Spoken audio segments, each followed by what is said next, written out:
Las Vegas has a history of making entire casinos disappear almost overnight. Right now, several well-known properties are showing the exact same warning signs. We have ranked 5 of the most vulnerable based on finances, aging infrastructure, and the cold math of what their land is worth without them on it. The question isn't whether one closes, it's which one goes first. Let's start the countdown at number 5. In 5th place, Circus stands on a sprawling footprint of 102 acres, by far the largest single parcel in the North Central Strip. That sheer size makes it an outlier, not just among its neighbors, but across all of Las Vegas. Owner Phil Ruffin has fueled speculation by publicly floating a $5 billion price tag for the property in early 2025, a figure that values each acre at nearly $49 million. The land's IR zoning allows for hotel, casino, and mixed-use development, with a flexible floor area ratio of up to 12, meaning the site could support a vertical mega resort or even a full-scale entertainment district. But there is a catch. The festival grounds, which make up a chunk of the acreage, are locked into a public use overlay, complicating any immediate teardown or redevelopment.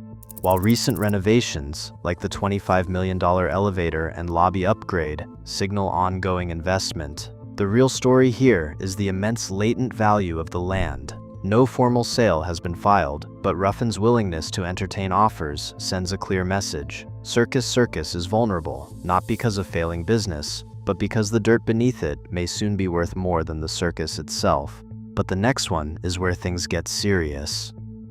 In 4th place, the Strat looms over the north end of Las Vegas Boulevard. Its 1,149-foot tower, an unmistakable landmark, and a growing liability. The tower's steel frame faces mounting corrosion risk, and a seismic retrofit permit filed for 2025 signals that the clock is ticking on overdue structural upgrades. While a $250 million Sky Lounge renovation in 2022 brought fresh glass and fire suppression systems to the observation deck, the core of the building still awaits critical work that cannot be postponed much longer. Underneath the neon, the financial story has turned uneasy.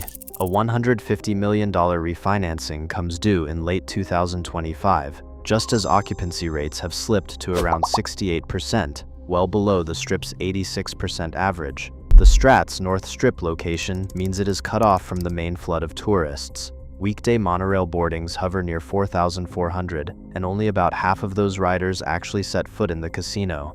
That isolation magnifies every risk. With a heavy debt load and capital demands stacking up, the property faces a squeeze. Pour more money into an aging structure, or consider a full-scale redevelopment as land values climb. The Strat's iconic silhouette may still define the skyline, but behind the scenes, infrastructure strain and thinning crowds are drawing a sharp line between nostalgia and necessity. But the next one is where things get serious. In 3rd place, Excalibur stands as a monument to Las Vegas's themed resort era, a medieval castle on the Strip, now battling the economics of 2026. Opened in 1990, Excalibur was once the go-to for families chasing knights in arcade games. But today, its branding feels frozen in time. The 2018 Royal Restoration refreshed only the guest rooms, leaving much of the casino floor and public areas untouched. By 2023, city inspection logs flagged the property for failing fire alarms and cited end-of-life plumbing and HVAC systems. Maintenance records show repeated fire alarm malfunctions, while guest complaints about water pressure and climate control have become routine. In the latest round of city audits, Excalibur received multiple safety citations, an uncomfortable signal for any property relying on high-volume occupancy. Financially, the strain is just as visible. A $120 million senior lien, filed for 2025, looms over the property, tightening the screws on MGM's ability to fund a full-scale overhaul. Revenue per available room has slipped 9% year-over-year, outpacing the Strip's average decline. And with newer, experience-driven resorts drawing away the next generation of tourists, Excalibur's once crowded corridors are looking thinner by the month. Here, the risk isn't just about location or deferred maintenance, it's the collision of a dated theme, mounting safety issues, and a heavy debt load. But the next one is where things get serious. In 2nd place, the Flamingo stands at the heart of the Strip, a living artifact of Las Vegas history, but now walking a tightrope between legacy and liquidation. Since opening in 1946, the Flamingo has been synonymous with the city's golden age, its neon pink glow a beacon for generations of visitors. But beneath that iconic facade, the economics have shifted. The 2021 Pink Refresh poured $400 million into modernizing guest rooms, casino space, and rooftop amenities, a massive capital injection that signaled Caesars Entertainment's intent to keep the property relevant.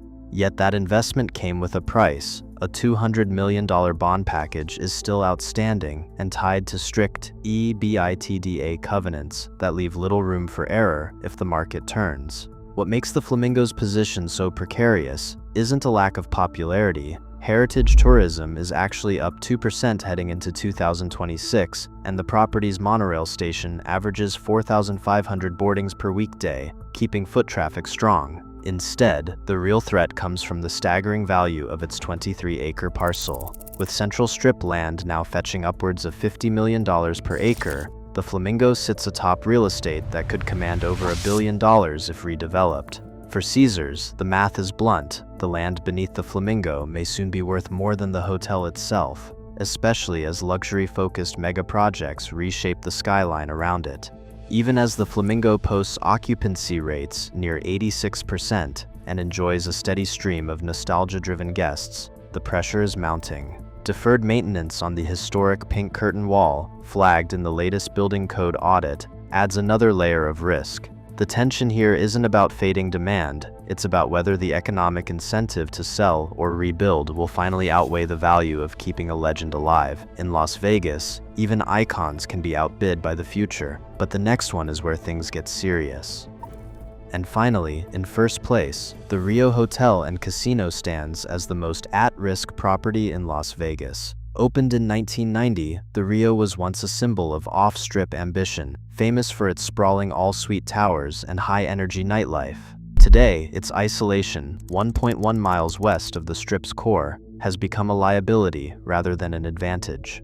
The property is cut off from the main pedestrian flow, drawing far fewer walk-in guests and relying heavily on convention business and discount-driven travelers. Year to date, occupancy hovers at just 72%, a full 14 points below the Strip's average, while its average daily rate lags at $89, compared to $112 for other mid-scale competitors. But the real pressure comes from the balance sheet. After a 2021 private equity acquisition, the Rio is now saddled with $250 million in mezzanine debt, maturing in 2028, a looming deadline which credit analysts describe as a ticking clock. Refinancing that debt will require either a major infusion of new capital or a dramatic turnaround in performance, neither of which appears imminent. The property's ownership has changed hands 3 times in a decade, leaving a trail of deferred upgrades and patchwork renovations. Recent capital projects have focused on the casino floor and a boutique tower addition, but core infrastructure, plumbing, HVAC, and structural steel remains largely untouched since the 1990s. The pressure is not only financial. As Las Vegas pivots toward high-end, experience-driven mega resorts, the Rio's aging brand and off-strip location leave it increasingly out of step with visitor expectations. The pending 2025 environmental impact statement for a proposed 300-room tower hints at a last-ditch effort to reposition the property, but with occupancy and average daily rate both trailing the market, the math is unforgiving. When the $250 million in debt matures in 2028, the Rio faces a stark choice: secure a lifeline, find a buyer, or shutter operations entirely. No other resort on this list faces such a direct collision of weak performance, heavy debt, and geographic disadvantage. In Las Vegas, the clock rarely stops, and for the Rio, time is running out. Across all 5 casinos, one truth stands out. In Vegas, standing still means falling behind. Land values shift, tastes change, and even icons can become liabilities overnight. The real gamble isn't at the tables, it's betting a property will stay relevant in a city that never stops reinventing itself.